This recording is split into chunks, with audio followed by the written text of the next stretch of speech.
આદરણીય નરેન્દ્રભાઈ મોદી સાહેબ જ્યારે અહીંયા મુખ્યમંત્રી હતા ત્યારે એમણે શરૂ કરેલી શાળા પ્રવેશ ઉત્સવ, એક દીકરીને ઝૂંપડામાંથી શાળાએ આંગળી પકડીને પ્રવેશ આપ્યો અને એ પ્રવેશ ઉત્સવ આજે પણ ધામધૂમથી ઉજવી રહ્યા છીએ.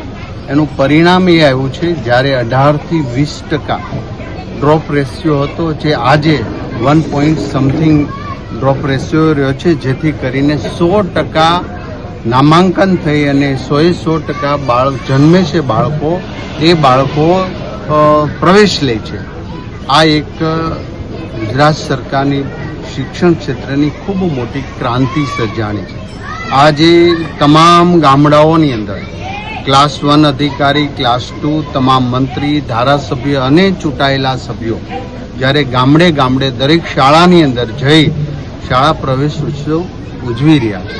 શાળા પ્રવેશ ઉત્સવ એટલે એક બાળક માટે ખૂબ મહત્વની વાત છે, કારણ કે એનું કરિયર અહીંયાથી શરૂ થાય છે, એના જ્ઞાનનું પરબ અહીંયાથી ખુલે છે.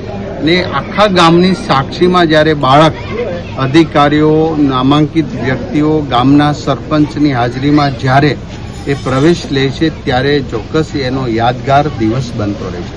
હું આશા રાખું છું ગુજરાત ભારતના નંબર 1 દિશા તરફ જઈ રહ્યું છે. એ જ રીતે શિક્ષણમાં અને જ્ઞાનમાં, શ્રેષ્ઠ નાગરિકોના નિર્માણમાં ગુજરાત નંબર 1 છે, રહેશે. અમારી સંસ્કૃતિ, અમારા સામાજિક રીત રિવાજો, અમારી સમરસતા દુનિયાને સ્પર્શે એવી હજુ વધુ સુદૃઢ બને એ હેતુ છે આજનો શાળા પ્રવેશ કાર્યક્રમ અહીંયા સંપન્ન કરવામાં આવ્યો છે.